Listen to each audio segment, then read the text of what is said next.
The silence in Studio 4A at CBS Miami was deafening. 47 cameras captured every twitch of Derek Ashford's face as he sat behind the gleaming judge's desk, his $3,000 Armani suit wrinkled from 12 hours of crisis meetings. The red "Live" sign blinked mercilessly above him, and beyond the glass wall he could see protesters with signs reading, "Ashford Khan Monster" and "Music is for everyone." His hands trembled as he leaned into the microphone. The same hands that had signed million-dollar deals, that had launched careers and destroyed dreams with a single gesture, now felt like they belonged to a stranger. America. Derek's voice cracked, a sound that would later be dissected by every major news outlet. "I owe you an apology." The camera zoomed in on his eyes, those piercing blue eyes that had intimidated contestants for 5 seasons of America's Next Star, now red-rimmed and hollow. Behind him, the show's iconic backdrop flickered with technical difficulties, as if even the studio equipment was rejecting him. "2 days ago, I made the biggest mistake of my life," he continued, his voice barely above a whisper. "I hurt someone. I hurt someone pure and innocent, and in doing so, I hurt myself more than I ever thought possible." In the control room, producer Janet Walsh held her breath. The ratings were through the roof. 78 million Americans were watching Derek Ashford's career implode in real time, but something in his voice was different. Gone was the calculated charm, the predatory confidence. This was a man stripped bare. "But before I tell you about my failures," Derek said, looking directly into camera 2, "I need to tell you about a song so beautiful it made me remember what music really means. A song written by the young man I wronged. His name is Tommy Chen, and he has something the rest of us lost a long time ago. He has a soul that knows no cruelty." The studio audience, hand-picked supporters who had been bussed in by Derek's desperate publicity team, sat frozen. This wasn't the script they'd rehearsed. Derek's voice strengthened, and for a moment the old magnetism flickered through. "What I'm about to play for you will be Tommy's first professional recording. It will also be my last act as a music executive, because after tonight, everything changes." He pressed a button on the console, and the opening notes of "Light in the Dark" filled the studio, a haunting melody that seemed to wrap around every person in the room like a gentle embrace. But that wasn't the beginning of the story. 48 hours earlier, Derek Ashford's penthouse overlooked Biscayne Bay from the 47th floor of the Four Seasons Miami, where each morning he sipped Ethiopian coffee worth more than most people's weekly salary, while reviewing the financial reports that kept him among Florida's wealthiest power brokers.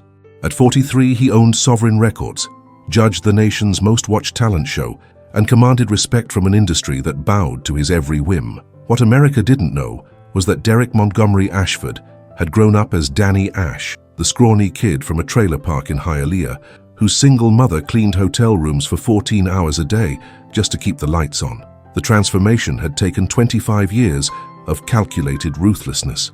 "Mr. Ashford," his assistant Monica chirped through the intercom, interrupting his morning ritual of scanning TMZ for mentions of his name. "Your car is here. Today's auditions start at 9. Derek adjusted his platinum Rolex, a gift to himself after signing his latest $50 million contract extension, and headed for the elevator. His reflection in the mirrored walls showed a man who had sculpted himself into perfection, laser-whitened teeth, expertly styled hair, a physique maintained by a personal trainer who charged $500 per session. But behind those piercing blue eyes lived the ghost of a 12-year-old boy who'd been laughed off stage at his middle school talent show because his voice cracked during "My Way." The memory still burned 26 years later. The 20-minute drive to the studio in his midnight black Bentley gave Derek time to review the day's contestants. His assistant had flagged 17 acts as potential television gold, code for performers whose dreams he could either elevate or destroy with theatrical flair.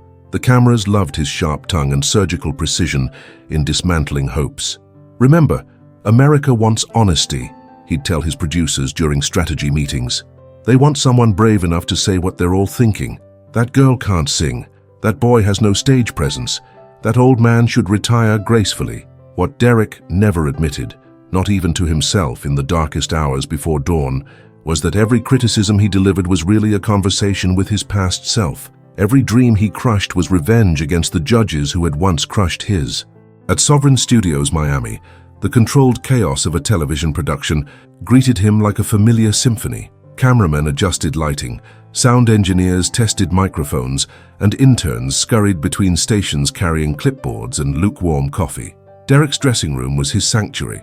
Italian leather furniture, walls lined with platinum records, and a private bathroom stocked with $200 face cream. 5 minutes, mister. Ashford, called Jake, the stage manager who'd worked with Derek for 3 seasons. Derek had never bothered learning Jake's last name.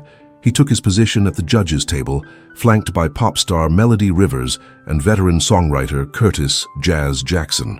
The trio had become America's most beloved and most feared panel of musical arbiters. Their chemistry was undeniable, their opinions influential enough to launch careers or end them permanently. "Today's about finding that one special voice," Melody whispered as the cameras began rolling. She was 26, beautiful, and talented enough to have survived Derek's initial attempts to undermine her credibility. Now she served as the panel's conscience, the one who offered hope when Derek delivered devastation. "Every voice is special to someone," Jazz added quietly. At 64, the Grammy-winning producer had seen enough young dreams shattered to know that talent came in unexpected packages. Derek respected Jazz's opinion, which made his frequent disagreements with the older man even more pointed. The first contestant was Ashley Martinez from Tampa, a 17-year-old with dreams bigger than her vocal range. Derek dispatched her with surgical precision.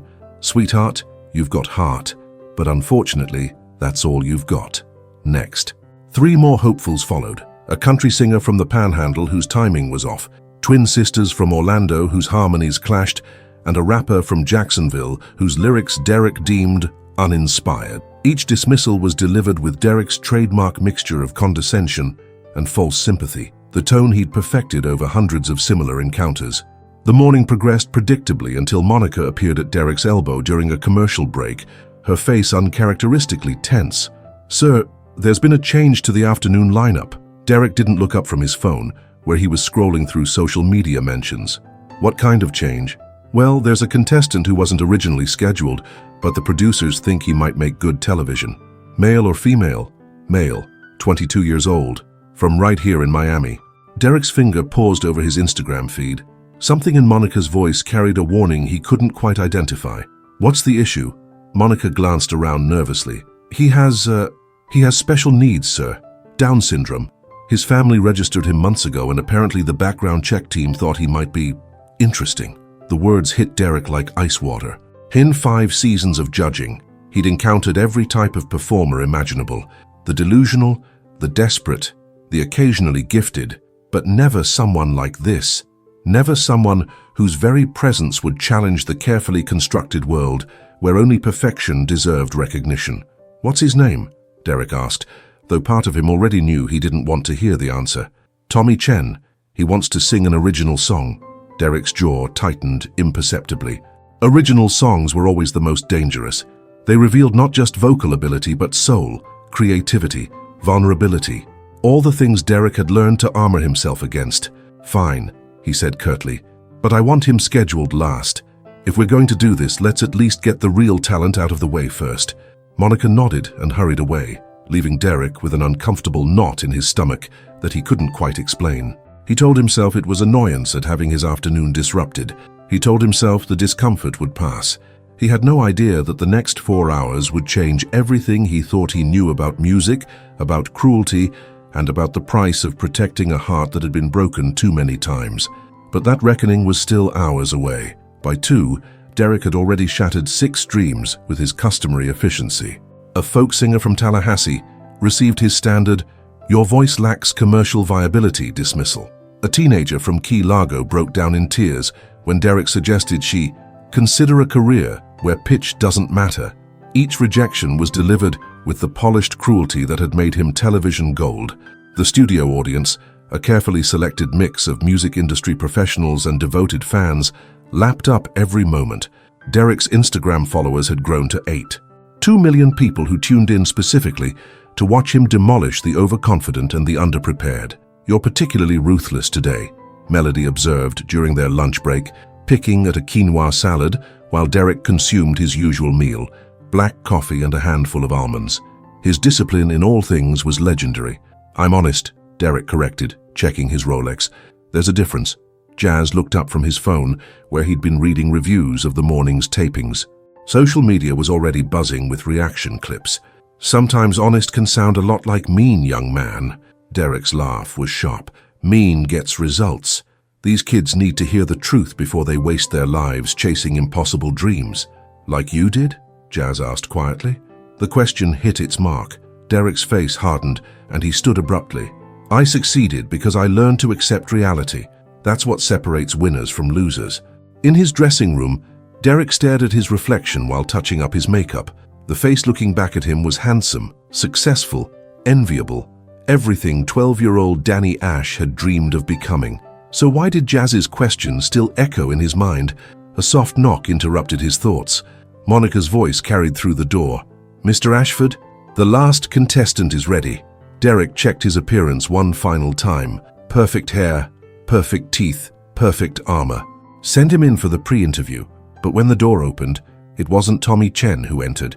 It was Tommy's older sister, Lisa. Mr. Ashford, Lisa said, extending her hand with surprising confidence. She was maybe 25, with the kind of straightforward manner that Derek associated with people who worked for a living rather than performed for one. I wanted to thank you in advance for giving Tommy this opportunity. Derek shook her hand briefly. It's what we do. I know you probably see a lot of nervous families, Lisa continued, apparently unbothered by Derek's cool reception. But Tommy isn't nervous. He's been singing since he could talk. Music it's how he understands the world. Something in her voice, a protective fierceness mixed with absolute faith, made Derek uncomfortable in a way he couldn't name. Does he understand what this is? Derek asked. The cameras, the pressure, the fact that millions of people will be watching? Lisa's smile was radiant. Tommy understands that music makes people happy. That's all he's ever wanted to do. The simplicity of it was almost insulting. Derek had built an empire on the premise that music was war, that only the strongest voices deserved to survive in an industry designed to devour the weak. And here was this young woman talking about her brother, like he was some kind of musical saint. I should mention, Lisa added, her voice becoming more cautious, Tommy doesn't always express himself the way other people expect. He might seem different during the audition, but when he sings, what? Derek's tone was sharp with impatience. When he sings, you'll understand. After Lisa left, Derek tried to focus on his phone, but her words kept intruding. Tommy isn't nervous. Music is how he understands the world. When he sings, you'll understand. 5 minutes, Mr. Ashford, Jake's voice came through the intercom. Derek walked onto the soundstage with his usual commanding presence, but something felt different. The studio lights seemed brighter, the audience more expectant. Even Melody and Jazz appeared more alert than usual. Our last contestant of the day, announced Sarah, the show's host, is 22-year-old Tommy Chen from Miami, Florida. Tommy, come on out. The audience applauded politely as Tommy walked onto the stage, and Derek felt his chest tighten with an emotion he couldn't immediately identify. Tommy Chen was small for 22, maybe 5'4", with the distinctive facial features of Down syndrome and an enormous smile that seemed to light up the entire studio. He wore a simple blue button-down shirt and khakis that had clearly been chosen with care. In his hands, he carried a worn acoustic guitar that looked like it had been loved for years. Hi, Tommy. Sarah's voice carried the overly bright tone people often used with children or anyone they perceived as different. Are you excited to be here? Very excited, Tommy replied, his speech slightly slower and more deliberate than typical but perfectly clear. I brought a song for the judges. Derek leaned back in his chair, already formulating his assessment. The kid seemed pleasant enough, but pleasant didn't translate to television gold. This would require careful handling, be gentle enough to avoid looking like a monster, but honest enough to maintain his reputation for candor. Tell us about your song, Tommy, Melody said warmly. Tommy's face lit up even brighter. I wrote it for my sister. Her name is Lisa, and she takes care of me. The song is called Light in the Dark. That's a beautiful title, Jazz said, genuinely interested. What inspired you to write it? Tommy thought for a moment, his head tilted slightly to one side. Sometimes people are sad, and they can't find happy, but if you sing to them, maybe they remember that happy is always there, like Lisa reminds me. Derek felt something cold settle in his stomach. The kid's innocence was almost painful to witness, the absolute belief that music could heal sadness, that a simple song could change someone's day. It was everything Derek had once believed, and everything he'd learned was naive. "Whenever you're ready, Tommy," Sarah encouraged. Tommy positioned his guitar carefully, took a deep breath, and began to play. The opening chords were simple, but perfectly executed, with a melody that seemed to float rather than pound. And then Tommy began to sing. Derek's world stopped. The voice that emerged from Tommy Chen wasn't technically perfect. It didn't have the trained power of a conservatory graduate or the processed smoothness of modern pop production. But it had something Derek hadn't heard in years of auditions. It had truth. When the world gets heavy and your heart feels small, when the voices whisper that you're bound to fall, I'll be your light in the dark, your song when you can't sing. I'll remind you that love is the most powerful thing. The melody was haunting in its simplicity, but the lyrics, Derek felt something crack inside his chest. This wasn't just a song, it was a philosophy, a worldview so fundamentally different from his own that it felt like listening to music from another planet. Tommy's voice grew stronger with each verse, and Derek realized with growing horror that the kid was genuinely talented. Not just sweet or inspiring in the way that made good television, actually genuinely gifted. They may see the differences, but I see your light. You turn ordinary moments into something bright. So when darkness surrounds you, just remember my voice. Being different is beautiful. You always have that choice. The studio had gone completely silent, except for Tommy's voice and guitar. Derek glanced around and saw that several audience members were wiping their eyes. Melody was openly crying. Even Jazz, who'd heard every kind of song in his 4-decade career, was leaning forward with obvious amazement. But Derek felt only rage. Rage at being manipulated by such obvious emotional button-pushing. Rage at the producers for putting him in this impossible position. Rage at this naive young man who clearly didn't understand how cruel the music industry really was. Most of all, rage at the 12-year-old boy inside himself who was suddenly, stupidly, desperately hopeful again. As Tommy played the final chord and looked up expectantly, Derek made the decision that would destroy his life. "Tommy," he said, his voice cutting through the studio's reverent silence like a blade through silk. Every person in the room turned to look at him, including Tommy, whose smile was so trusting it made Derek's stomach churn. "That was very nice," Derek continued, each word carefully measured. "Very sweet." Tommy's smile grew even wider. "Thank you, Mr. Derek." Derek leaned forward, his elbows on the table, his expression shifting into the predatory focus that had become his trademark. The cameras zoomed in automatically. "But Tommy," Derek said softly, almost gently, "nice and sweet. Don't make hit records." The temperature in the studio seemed to drop 10 degrees. "Your voice," Derek continued, his tone growing colder with each word, "while earnest, lacks the technical precision necessary for professional recording. Your song, while heartfelt, is fundamentally simplistic." And honestly, Derek's lips curved into what might have been a smile if it had contained any warmth. The music industry isn't a charity, it's a business. Tommy's smile faltered slightly, confusion creeping into his eyes. "What I'm saying, Tommy," Derek delivered the final blow with surgical precision, "is that some dreams are meant to stay dreams. I'd suggest you keep music as a hobby and find something more, suitable to your abilities." The silence that followed was so complete that Derek could hear his own heartbeat. Tommy stared at him for a long moment, the guitar still in his lap, his expression cycling through confusion, hurt, and finally, devastating understanding. "Okay, Mr. Derek," Tommy said quietly. "Thank you for listening." He stood up carefully, cradled his guitar, and walked toward the exit with the same dignity he'd entered with, leaving behind a studio full of people who suddenly couldn't meet each other's eyes. Derek felt a moment of satisfaction. He'd handled an impossible situation with his usual efficiency. The kid would go home disappointed but not traumatized. The audience would remember his honesty, and the show would move forward. He had no idea that 3 audience members were already uploading cell phone footage to social media. He had no idea that Chaka Tommy Chen would be trending worldwide within 6 hours. He had no idea that he had just signed his own professional death warrant. But the reckoning was already beginning. The first sign something was wrong came at 11:17 when Derek's phone buzzed with a text from his publicist. "Call me, now."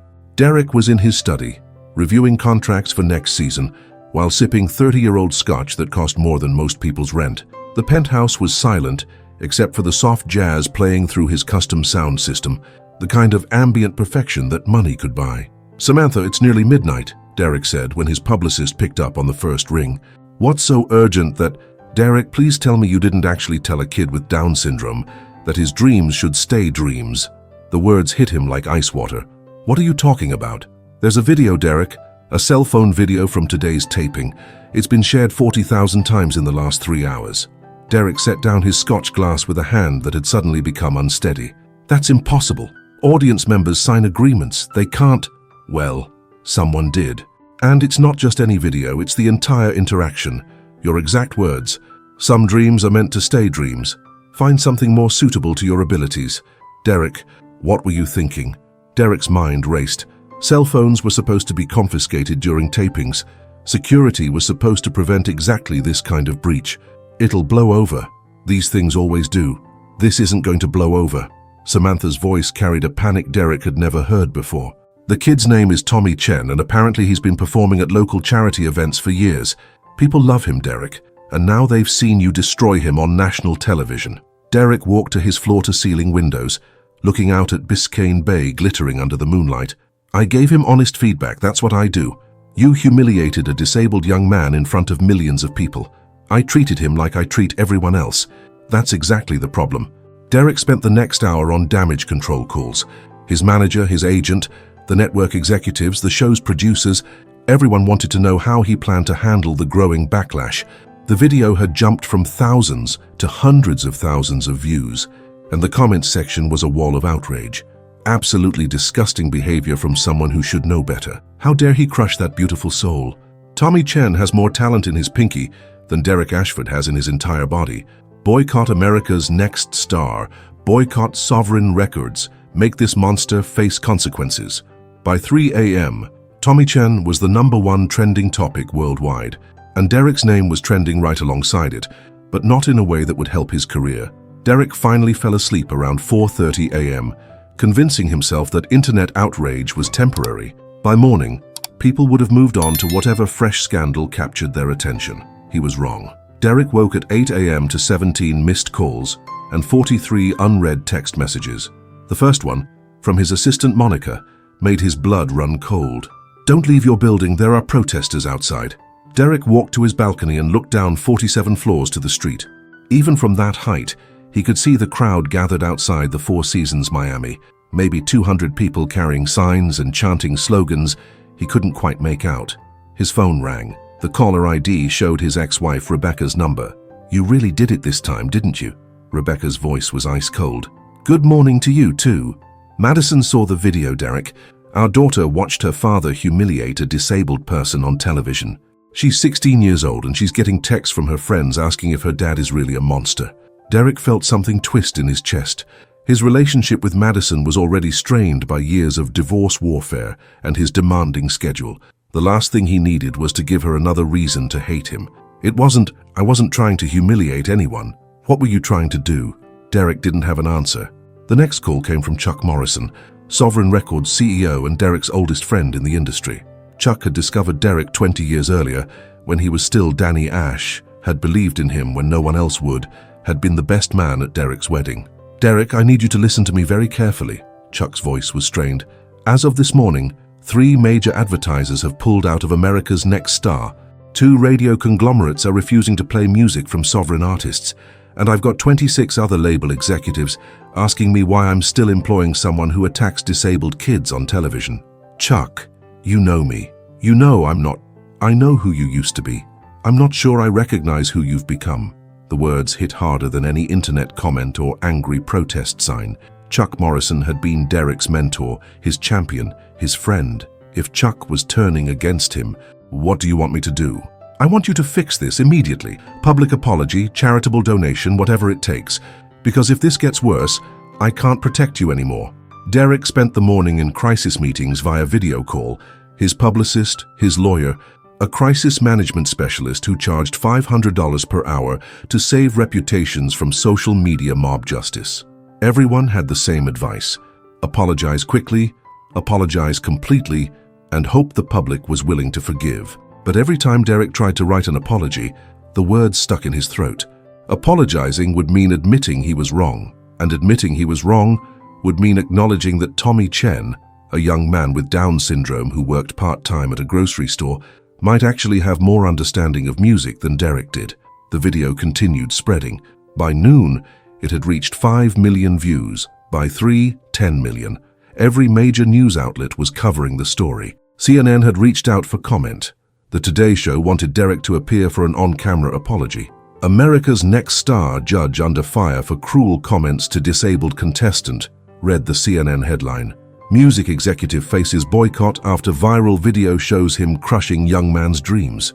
Derek's Instagram account, which had never seen a single negative comment that wasn't immediately deleted by his social media team, was now flooded with thousands of angry messages. His follower count was dropping by hundreds every hour. But the worst part wasn't the public humiliation or the professional consequences. The worst part was the growing suspicion that maybe, just maybe, everyone else was right. At 6, Derek's penthouse felt like a prison. He couldn't leave without facing protesters. He couldn't turn on the television without seeing his own face on the news. He couldn't check social media without being reminded that millions of people now considered him a monster. He poured himself another scotch and tried to think of a way out. Apologies could be crafted, public relations campaigns could be launched, money could solve most problems, but as Derek sat alone in his gleaming penthouse, surrounded by platinum records and industry awards that suddenly felt meaningless, he realized that the real problem wasn't his reputation. The real problem was that somewhere deep inside, past all the armor and ambition and carefully constructed success, 12-year-old Danny Ash was still there.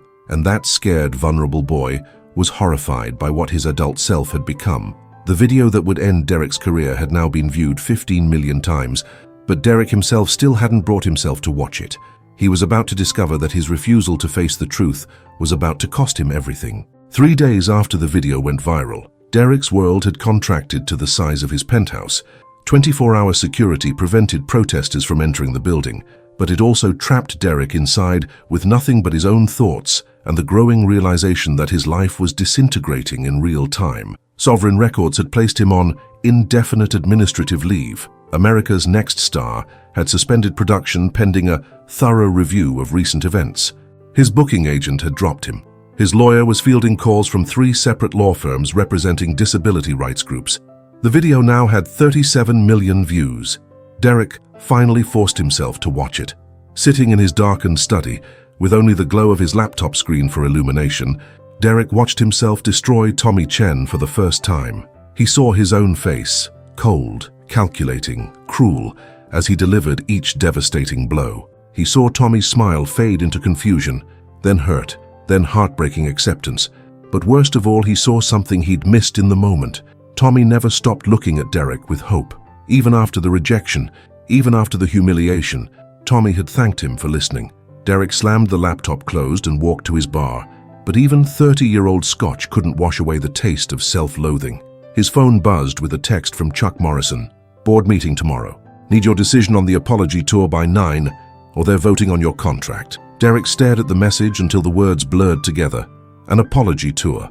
Public atonement performed for cameras and crowds, designed to rehabilitate an image rather than address the underlying damage.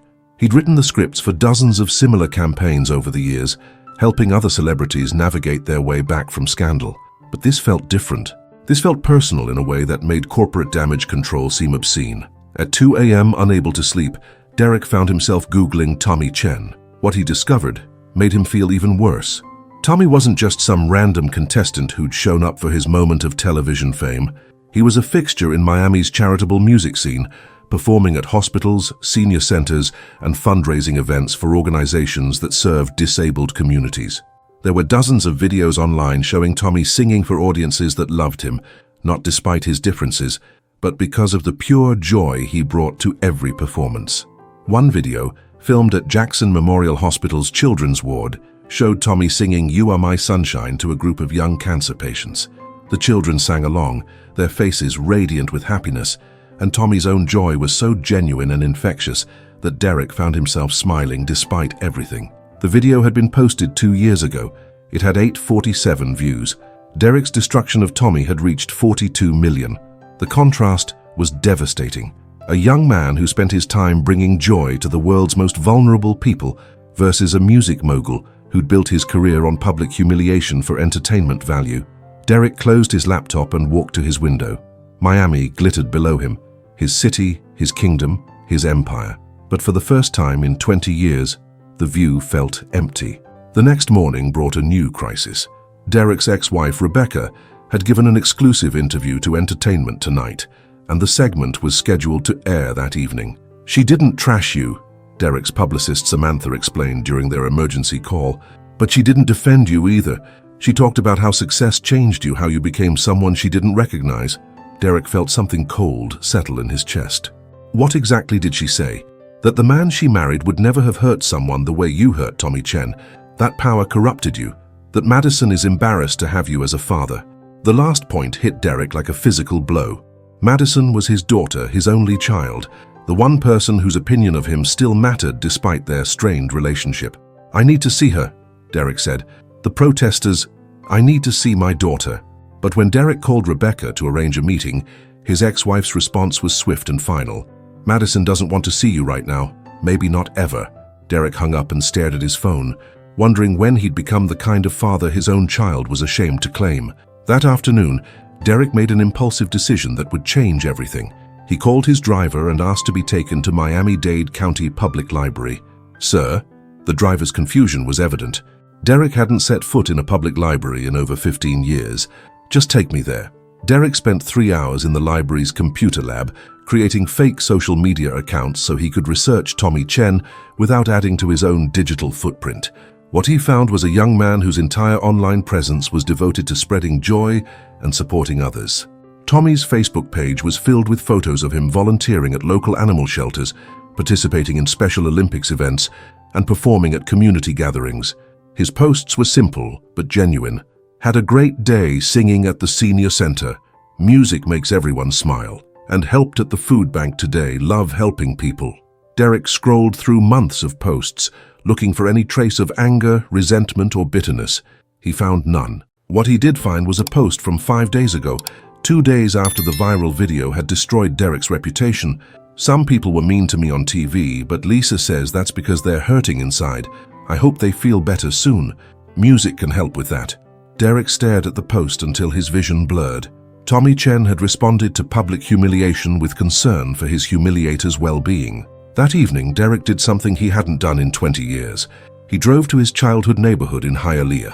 The trailer park where he'd grown up had been demolished and replaced with a strip mall, but the adjacent neighborhoods were much as he remembered. Small houses with chain-link fences, cars that had seen better decades, and the kind of struggles that made dreams feel like luxuries. Derek parked outside his old elementary school and tried to remember the boy he'd been before ambition had hardened his heart. Danny Ash had been sensitive, creative, and full of hope. He'd believed music could change the world. Sitting in his Bentley in the parking lot, where 12-year-old Danny had once been ridiculed for his cracking voice, Derek finally understood what he'd become. He'd turned his pain into a weapon and spent 20 years using it against anyone who reminded him of his vulnerable younger self. Tommy Chen reminded him of that boy, hopeful, innocent, believing in the power of music to heal the world, and Derek had destroyed him for it. Derek's phone buzzed with another text from Chuck Morrison. "Decision time, Derek. Apology tour or termination. Your choice." But Derek was already making a different choice entirely. Instead of calling his publicist or his crisis management team, he called information and asked for a number he'd never thought he would need. "Chen Residence," a familiar voice answered. "Lisa, this is Derek Ashford.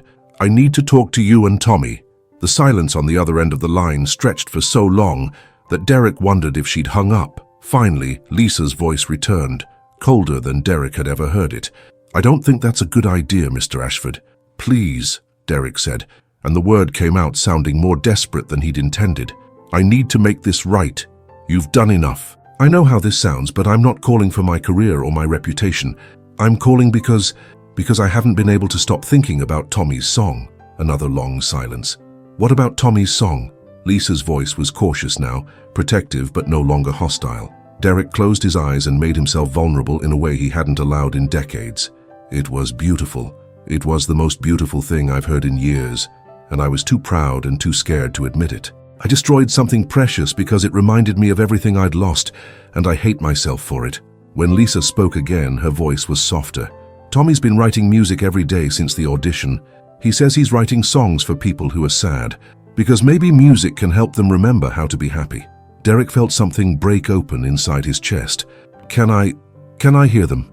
Mr. Ashford, Lisa said carefully, if you're playing some kind of game, I'm not playing anything. I'm sitting in the parking lot of my elementary school, trying to remember who I used to be before I became someone who could hurt your brother. I'm asking for a chance to do something right. Lisa was quiet for a long moment. Tommy doesn't know about all the anger online. I've been protecting him from it. If you come here, if you see him, it can't be about fixing your image or making yourself feel better. It has to be about him. It is about him. Then you should know something, Mr. Ashford. Tommy still believes in you. Even after everything, he thinks you're just someone who's forgotten how to listen to music with your heart. The words hit Derek like a revelation. Here was a young man who'd been publicly humiliated, whose dreams had been crushed on national television, still extending forgiveness and hope to the person who'd hurt him most. Derek had spent his entire adult life believing that strength came from armor, that survival required the ability to inflict pain before it could be inflicted on you. Tommy Chen was teaching him that the opposite might be true. Can I see him tomorrow? Derek asked. I'll ask him, Lisa said. But Mr. Ashford, if you hurt him again, if you disappoint him again, you'll have to answer to me. Derek understood that he was being offered something more precious than any recording contract or television show, a chance to meet his better self. He just hoped it wasn't too late. Derek barely slept. He stood at his windows, watching the sunrise paint Biscayne Bay in shades of gold and pink, feeling more nervous than he had before his first recording contract or his first television appearance.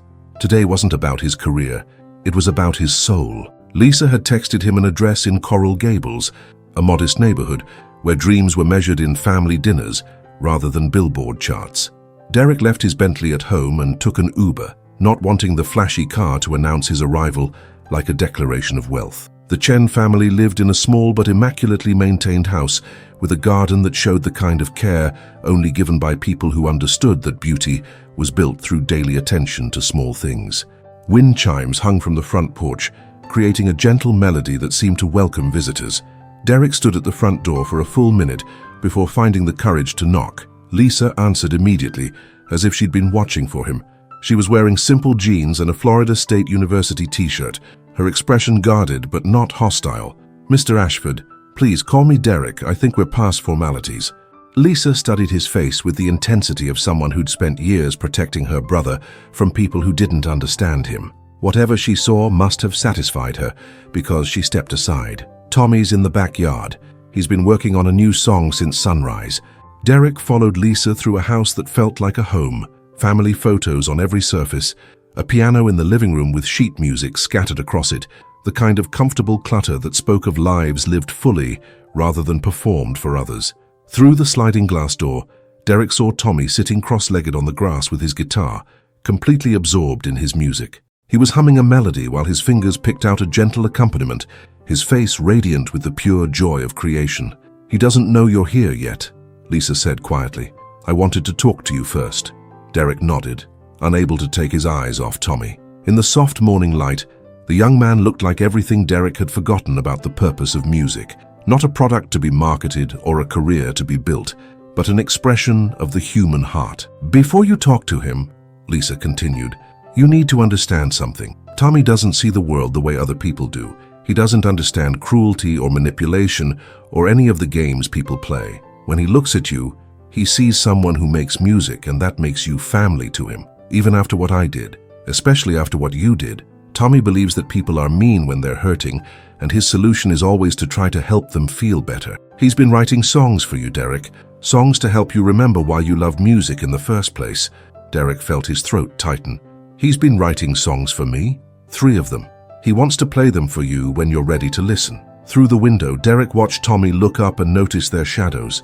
His face broke into that radiant smile that had haunted Derek's dreams for 6 days. Mr. Derek, Tommy called out, scrambling to his feet with his guitar still in his hands. Lisa said you wanted to hear my new songs. Derek slid open the door and stepped onto the small patio. Tommy approached with no hesitation, no fear, no memory of their previous encounter, except as a moment that had taught him something about human nature. Hello, Tommy, Derek said. his voice softer than it had been in years. "I wrote songs for you," Tommy announced proudly. "Lisa said you make music too, so I thought maybe we could make music together." The simple faith in those words nearly broke Derek's composure. Here was a young man offering collaboration to the person who had humiliated him on national television. "I would love to hear your songs," Derek managed. Tommy settled back onto the grass and patted the spot beside him. Derek, who hadn't sat on the ground in probably 15 years, lowered himself down beside Tommy Chen and felt grass stains on his $800 pants for the first time since childhood. "This first song is called When People Hurt," Tommy said, positioning his guitar. "It's about how sometimes people say mean things because they have sad inside them." Tommy began to play, and Derek felt the world stop. The melody was heartbreaking in its simplicity, but the lyrics were so perceptive, so fundamentally understanding of human nature, that Derek felt like he was hearing wisdom from an ancient soul. When people hurt, they sometimes bite.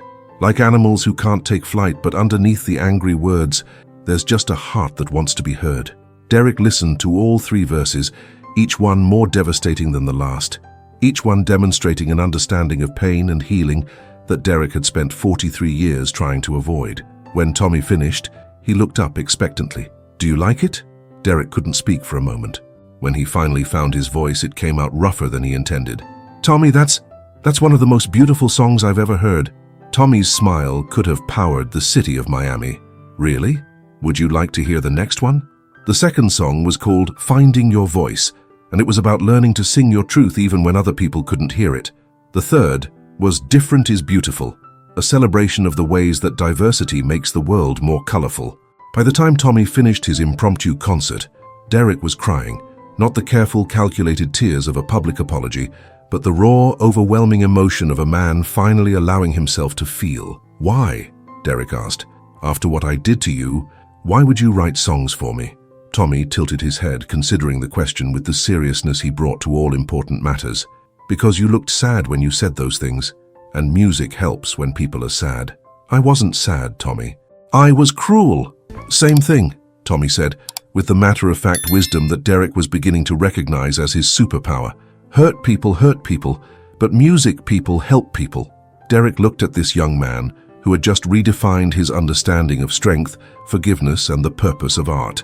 "Tommy, would you let me help you record your songs, real recordings, in a real studio? You want to make music with me?" Tommy's joy was incandescent. "I want the whole world to hear your voice." Lisa, who had been watching from the patio, stepped forward. "Derek, you should know that if you're doing this for publicity—" "I'm not," Derek said firmly.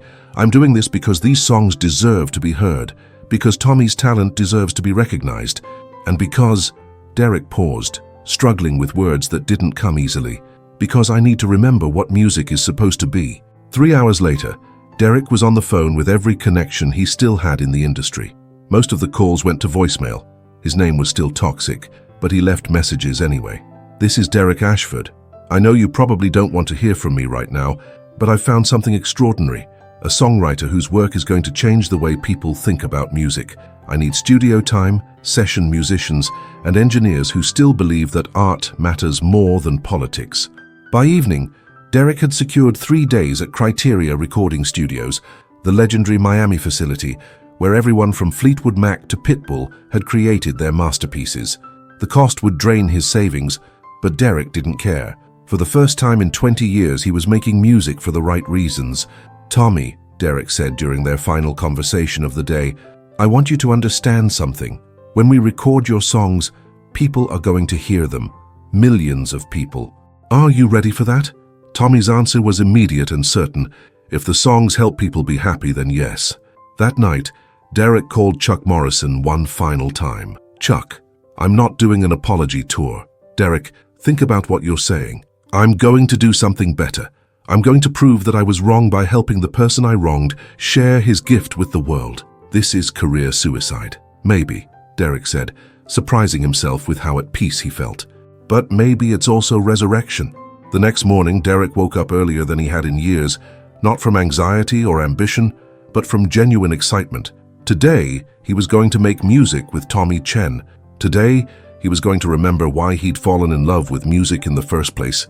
Today, he was going to discover what redemption sounded like. 3 months later, Derek stood in the wings of The Tonight Show starring Jimmy Fallon, watching Tommy Chen tune his guitar with the careful attention he brought to everything he loved. The young man wore a navy blue suit that Lisa had helped him choose, and his hair was styled in a way that looked professional without hiding his natural charm. The transformation in Derek's life had been as dramatic as it had been unexpected. The recording sessions at Criteria Studios had produced something magical, an album that captured Tommy's pure voice while surrounding it with production sophisticated enough to showcase his talent without overwhelming it. Derek had called in every favor he still had, working with musicians who initially agreed to the sessions out of curiosity, but stayed because Tommy's joy was infectious. Light in the Dark, Tommy's original song that had started everything, had been released as a single 6 weeks ago. It hit #1 on the adult contemporary chart in 4 days and crossed over to pop radio within 2 weeks. The music video, a simple performance piece featuring Tommy singing in various locations around Miami, had amassed over 50 million views. But more importantly, it had started a conversation about inclusion, talent, and the ways that society undervalues people who are different. Derek's role in Tommy's success hadn't been hidden. If anything, he'd made it central to the story. His first television appearance in 3 months had been a joint interview with Tommy on 60 Minutes, where Derek had offered a public apology that was remarkable for its complete absence of self-preservation. "I was wrong," Derek had said, looking directly into the camera. "I was wrong about music, wrong about talent, and wrong about what makes someone worthy of being heard. Tommy Chen taught me that the most beautiful voices often come from the most unexpected places, and that cruelty is just fear dressed up in expensive clothes." The interview had been watched by 47 million people and had begun Derek's own transformation from industry villain to advocate for inclusive music education. Tonight's appearance on Fallon would be different, though. Tonight, Tommy would perform his latest single, "Different is Beautiful," for a national audience, and Derek would do something he'd never done before. He'd accompany him on piano. "Mr. Derek," Tommy said, looking up from his guitar with the smile that had become familiar to audiences across America, "are you nervous?" Derek considered the question.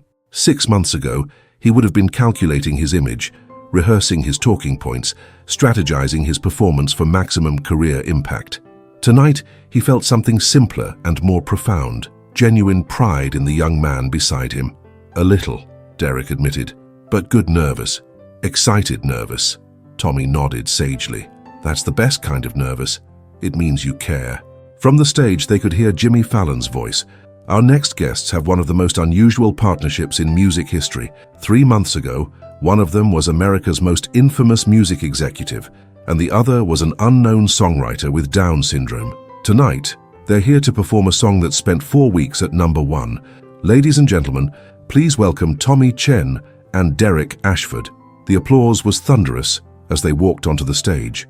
Derek had been on dozens of talk shows over the years, but this felt different, warmer, more genuine, as if the audience was celebrating something beyond mere entertainment. Tommy settled onto the stool positioned center stage, his guitar balanced comfortably across his lap. Derek took his place at the grand piano, his hands resting on keys that felt like old friends.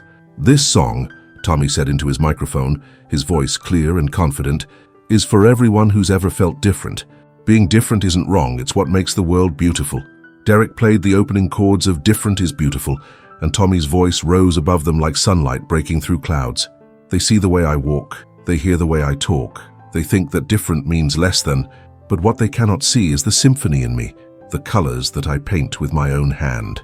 The studio audience was completely silent, transfixed by the raw honesty and musical beauty of Tommy's performance.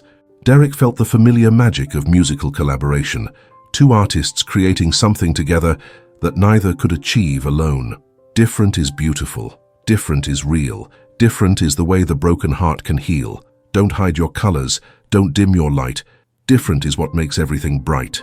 As Tommy sang the bridge, a soaring melody that showcased both his vocal growth and his emotional depth, Derek caught sight of the audience. There wasn't a dry eye in the house. Even the camera operators, hardened professionals who'd seen every kind of performance imaginable, were wiping away tears. The song ended to a standing ovation that lasted nearly 2 minutes. Jimmy Fallon, usually quick with a joke or transition, seemed genuinely moved as he approached them. That was incredible," Jimmy said, his voice slightly hoarse with emotion. "Tommy, how does it feel to have a #1 song?" Tommy's answer was pure Tommy. "It feels good to help people be happy. Music is supposed to make people happy." Jimmy turned to Derek. "And Derek, I have to ask, 6 months ago, you were in a very different place. What changed?" Derek looked at Tommy, who was beaming with the kind of unguarded joy that Derek was still learning to recognize and appreciate. "Tommy changed me," Derek said simply. "He taught me that talent isn't about technical perfection. It's about truth. He taught me that strength isn't about crushing other people's dreams. It's about helping them achieve dreams they didn't know they had. Most importantly, he taught me that music isn't a competition, it's a gift." "Tommy," Jimmy asked, "what's next for you?" "We're working on my album," Tommy said, glancing at Derek with obvious affection. "And Derek is helping me start a music school for kids who are different like me, so everyone can learn that their voice matters." The interview continued for another 10 minutes, but Derek found himself only half listening to his own responses. Instead, he was thinking about the 12-year-old boy who had been laughed off stage at a middle school talent show, and how that boy had grown up to become a man who thought cruelty was strength. Tommy Chen had shown him a different kind of strength entirely. After the show, as they sat in the green room sharing pizza, Tommy's favorite post-performance meal, Derek received a text message that made him smile. It was from his daughter Madison. "Dad, I watched the show. I'm proud of you. Finally." 6 months ago, Derek Ashford had been one of the most powerful men in the music industry, feared and respected in equal measure. His opinions could make or break careers. His endorsement could launch superstars. Tonight, he was something better. He was Tommy Chen's friend and musical partner, a man learning to measure success not in dollars or chart positions, but in the joy he could help bring to the world. The album, Different is Beautiful, would go on to sell over 3 million copies and win the Grammy Award for Best Folk Album. Tommy Chen would become a global advocate for people with disabilities, using his platform to promote inclusion and understanding. Derek Ashford would never again be the powerful, feared executive he had once been, but he would become something he'd never been before. He would become a man his daughter could be proud of, a friend worthy of Tommy's trust, and an artist who remembered that the purpose of music was to heal the world, one song at a time. In a culture obsessed with perfection, power, and ruthless ambition, Tommy Chen had reminded Derek, and through Derek millions of others, that the most beautiful sounds often come from the most unexpected voices, and that true strength is measured not by whom you can tear down, but by whom you can lift up. The boy who had been laughed off a middle school stage had finally learned to sing again, and this time, the whole world was listening. In the end, we learned that talent isn't about meeting expectations, it's about exceeding them in ways no one saw coming. Tommy Chen didn't just change Derek Ashford's life, he changed the way America thinks about ability, beauty, and the courage to be different. Sometimes the most powerful voice in the room is the one others are too afraid to hear.